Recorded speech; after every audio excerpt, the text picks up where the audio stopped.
అక్క కొడుకు మేనల్లుడు. తనకి చిన్నప్పటి నుంచి చదువు ఫస్ట్ స్టాండర్డ్ నుంచి ఆర్మీ ఉద్యోగం వచ్చేంత వరకు మేము బాగా సహకరించాము. తను జమ్మూ కాశ్మీర్ బార్డర్లో ఉద్యోగం చేస్తున్నాడు. తనకు మొదటిగా ఉద్యోగం వచ్చినప్పుడు నాసిక్లో తను ట్రైనింగ్ తీసుకున్నాడు 6 months. నాసిక్లో ట్రైనింగ్ అయిన తర్వాత అస్సాంకి జాబ్ పోస్టింగ్ ఇచ్చారనమాట. అస్సాంలో 1 year జాబ్ చేశాడు. ఆ అస్సాంలో 1 year జాబ్ చేసిన తర్వాత మళ్ళా పంజాబ్కి ట్రాన్స్ఫర్ చేశారనమాట. పంజాబ్లో జాబ్ చేస్తూ మొన్న అంటే 2 days బ్యాక్ జమ్మూ కాశ్మీర్ బార్డర్కి అక్కడ వెళ్ళాలి అని తను మాకు ఫోన్ చేసి చెప్పాడు. నిన్న కూడా మాతో బాగానే మాట్లాడాడు.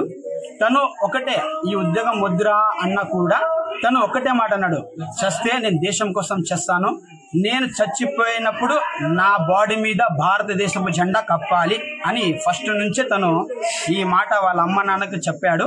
వాళ్ళ అమ్మ వాళ్ళ నాన్న ఎంత ఫోకస్ చేసినా ఈ ఉద్యోగం వద్దురా, మనకి ఏదో కూలీ నాలి చేసుకొని బతుకుందాము అని అన్నారు.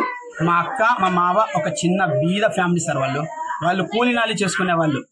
అలాంటి కొడుకు ఒక ఉద్యోగంలో వెళ్ళి వాళ్ళని బాగా చూసుకునే వాళ్ళు ఒక కొడుకు ఉద్యోగంలో ఉండి వాళ్ళను చూస్తూ సాక్కునేవాడు. అలాగే తను దేశం కోసం పోరాడి చనిపోయినందుకు చాలా సంతోషంగా ఆనందంగా ఉంది. కానీ ఒక చిన్న విషయము, తను ఎప్పుడు మేము మర్చిపోలేము. తను మా హృదయాల్లో ఎప్పటికీ ఉంటాడు.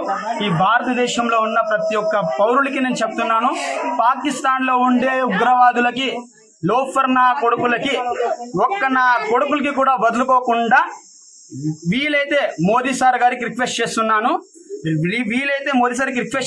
2 రోజుల్లోనే ఆ పాకిస్తాన్ మొత్తం సర్వనాశనం అయిపోవాలని నేను కోరుకుంటున్నాను. జై హింద్, జై భారత్. నాకుండే 2 కొడుకులకి కూడా ఆర్మీలోనే పంపిస్తాను. ఆ దేశం కోసమే పోరాడతాం, దేశంతోనే ఉంటాము. పాకిస్తాన్ నా కొడుకులకి తరిమి కొట్టాలి, నా కొడుకులకి సర్వనాశనం చేయాలి.